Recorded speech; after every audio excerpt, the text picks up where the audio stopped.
Hello everyone, मैं master Hemlata आज आपके लिए लेके आई हूँ वापस से इसमें rebirth card. Sorry sorry sorry politics card 7 number. हम रीबर्थ कार्ड बाद में करेंगे। 6 नंबर तक के क्लाउड के कार्ड हमारे हो चुके हैं। ये हमारी ओशो जैन की सीरीज चल रही है और ये जो प्रेजेंट सीरीज है वो है क्लाउड कार्ड्स की। क्लाउड कार्ड्स में सबसे पहले हम करते हैं एस का कार्ड और उसके बाद नंबर से कार्ड करते हैं। तो आज हम पहुंचे हैं नंबर 7 के कार्ड पर। ठीक है, आप जो लोग पहले से ये सीरीज कर रहे हैं अच्छी बात है, और जो लोग नए हैं वो लोग चेक कीजिए। ये पूरी प्लेलिस्ट आपको मिलेगी ओशो जैन की भी, राइडर वेट टैरो कार्ड की भी, और रेकी के भी बहुत सारे कोर्सेज मैंने फ्री कराए हुए हैं। तो आ जाते हैं हम अब अपने कार्ड पर। पॉलिटिक्स कार्ड सबसे पहले देखिए इसमें क्या है। आपको कार्ड को अपने हाथ में रखिए। कार्ड को जब आप पॉइंट्स लिखते हैं ना, तो उसमें मैं हर वीडियो में बोलती हूँ कि अपना पॉइंट ऑफ व्यू ज़रूर रखिए उसमें, कि आपको इसमें क्या क्या दिख रहा है, उसका क्या क्या मतलब हो सकता है। और आप मुझसे भी पूछ सकते हैं कि ये पॉइंट दिख रहा है, ये आपने एक्सप्लेन नहीं किया, इसे एक्सप्लेन कीजिए। ठीक है, और आप अपना भी पॉइंट ऑफ व्यू बता सकते हैं। ओके, तो अब हम देखते हैं इस कार्ड में क्या है। देखिए, ये कार्ड साफ साफ दिखा रहा है कि एक चेहरे में दूसरा चेहरा है। ठीक है, एक जो पहले वाला चेहरा है, आगे वाला चेहरा है, वो बहुत हंसमुख है और पीछे वाला चेहरा बहुत खराब चेहरा है। ठीक है, अब यहाँ मैं ये नहीं कहूँगी कि हर पॉलिटिशियन ऐसा होता है, लेकिन इस चीज़ को समझिए। अगर आपके पास कोई ये आता है कि भाई मैं इस काम में जाऊं या नहीं, तो आपको उस काम के लिए फील करना है कि इस काम के लिए कैसी चीज़ चाहिए। जैसे सेल्समैन होता है, ठीक है, उसको अपने अंदर कई चीज़ों को दबा के रखना पड़ता है, लेकिन चेहरे पे हमेशा हंसते रहना पड़ता है। जैसे कि पब्लिक डीलिंग का काम होता है, घर में बहुत सारी प्रॉब्लम होती है, अंदर बहुत कुछ चल रहा होता है, लेकिन उस टाइम पे उस डेस्क पे आपको हमेशा हंसते हुए रहना चाहिए। तो बिल्कुल ये काम आप कर सकते हैं, ऐसा आपको बोलना है।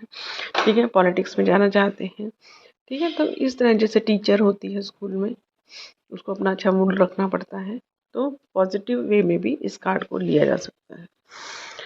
तो हाँ, ये काम चल सकता है, आपके बिहेवियर से चल सकता है।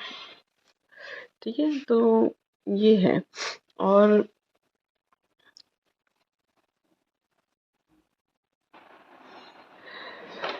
तो अगर आपके पास कोई ये पूछने आता है कि ये इंसान है, मैं इसके साथ पार्टनरशिप करूँ या नहीं, ये इंसान हमारे घर में है लेकिन वैसे इसका बिहेवियर अच्छा है, लेकिन ये जो है काम अलग करता है, तो बताना है कि ऐसे व्यक्ति पर भरोसा नहीं कर सकते, उससे दूरी बना के रखनी चाहिए। लेकिन क्योंकि चेहरे पे कुछ और रहेगा ये, और पीठ पीछे कुछ और, इस तरह का बिहेवियर इस इंसान का है, धोखा दे सकता है। क्योंकि ऐसे इंसान के बिहेवियर से आप नहीं देख सकते कि उसके अंदर क्या चल रहा है और वो फ्यूचर में क्या करने वाला है।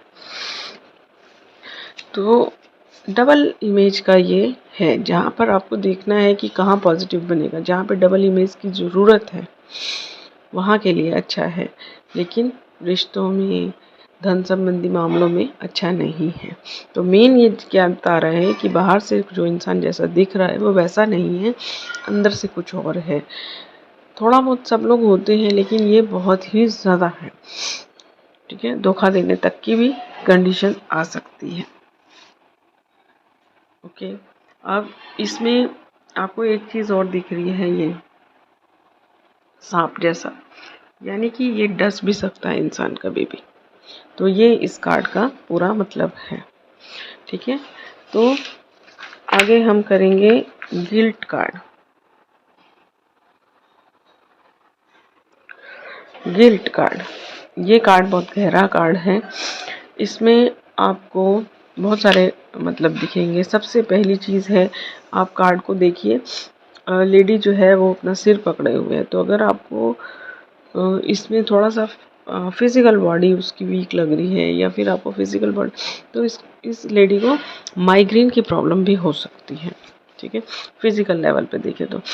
सेकंड आप ये देखेंगे कि ये इंसान जो है सब तरफ से परेशान है कि देखिए, आप देखिए इसके ऊपर खुद तो ये परेशान है ही, ऊपर से आपको ये देखिए ये एक हाथ दिख रहा है, ये दूसरा हाथ दिख रहा है, मतलब कि ये इंसान परेशान है कुछ अपनी गलतियों की वजह से, और कुछ दूसरे लोग इसको बहुत परेशान कर रहे हैं, कुछ चीज़ों को इसको भूलने नहीं दे रहे हैं, दूसरे लोग भूलने नहीं दे रहे हैं, दूसरे जो लोग उसको उसकी चीज़ों का एहसास दिलाते जा रहे हैं, दूसरे लोग इसको परेशान कर रहे हैं, जीवन में सेटल नहीं होने दे रहे हैं। बाहरी प्रॉब्लम है, देखिए इसमें क्या है कि बाहरी प्रॉब्लम है, ठीक है, लेकिन कार्ड किसका है?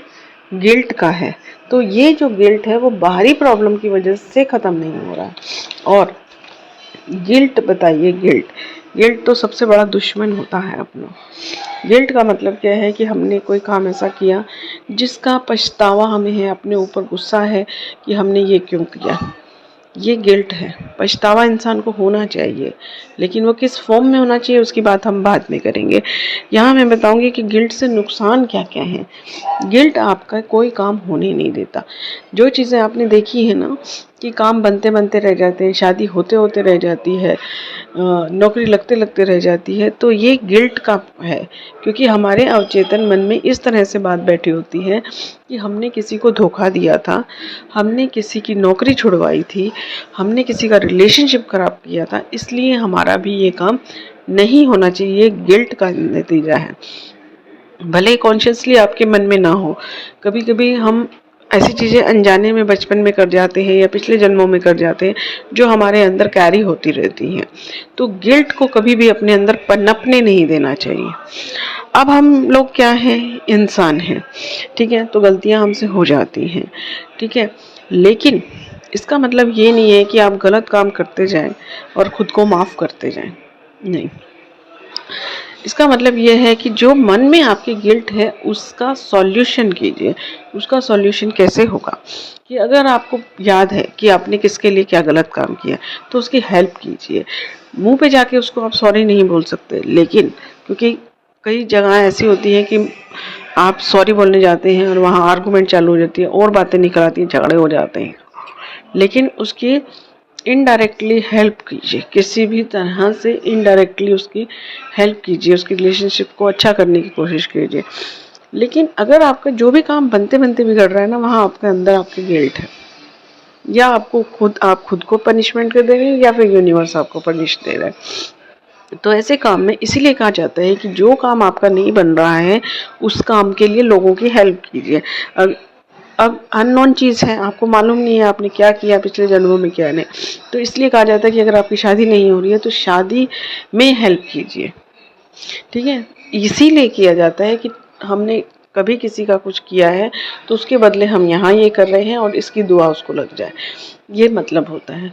तो जो काम आपका नहीं बन रहा है उसके लिए खुद को अननोन वो समझकर पहले फॉरगिवनेस प्रेयर कीजिए, यूनिवर्स से भी और खुद से भी। ये आप रेमेडी के रूप में भी आगे दे सकते हैं, ठीक है। अब आपको क्या करना है कि इस इंसान को बताना है कि आपके अंदर गिल्ट भरा हुआ है, उस गिल्ट को ख़त्म करो, नहीं तो ये जो ऊपर फ्लावर्स दिख रहे हैं आपकी झोली में आने के लिए वो कभी नहीं आएंगे। ये फ्लावर आपको आप हमेशा ही दूर रखेंगे। देखिए ये जो काले काले बादल हैं ये दूर रख रहे हैं, मतलब अपॉर्चुनिटीज़ तो मिल रही हैं, क्योंकि जिस इंसान के मन में गिल्ट होता है, पछतावा होता है, उसे भगवान क्षमा करता है ना, लेकिन आप खुद को नहीं क्षमा कर पा रहे, इसलिए उन फूलों को आपने दूर रखा हुआ है। देखिए, है ना, ये जो काले काले बादल हैं ये सब है, ये दूर रख रहे हैं। पहली चीज़ अपने आप को माफ़ कीजिए। दूसरा, जो लोग आपको इन चीज़ों को भूलने नहीं दे रहे उनसे दूरी बनाइए। तीसरी चीज़ क्या है कि फॉरगिवनेस प्रेयर कीजिए, ठीक है। गिल्ट का बहुत नुकसान है, लेकिन इसका मतलब ये नहीं कि हम गलत काम करते चले जाएं। और तो भूतकाल का कुछ ना कुछ पास्ट का इनके मन में भरा हुआ है, और ये जो चीज़ें हमारे अंदर भरती हैं वो सोलर प्लेक्स में भरती हैं। तो सोलर प्लेक्स भी क्लीन करने के लिए इनको दीजिए। एक तो सोलर प्लेक्स होता है, और दूसरा क्या होता है, जिस चीज़ से रिलेटेड है, जैसे धन से रिलेटेड कोई गिल्ट है तो रूट चक्र भी बिगड़ जाएगा। तो सातों चक्रों को क्लीन करने के लिए बोलिए। लेकिन अगर कोई किसी के पास इतना टाइम नहीं है तो सिर्फ सोलर प्लेक्स को भी हील करेंगे तो भी इफ़ेक्ट स्टार्ट हो जाएगा। ठीक है, उसके बाद अपने आप कुछ काम ऐसे होने लगेंगे जो उनकी रेमेडीज़ बन जाएंगी।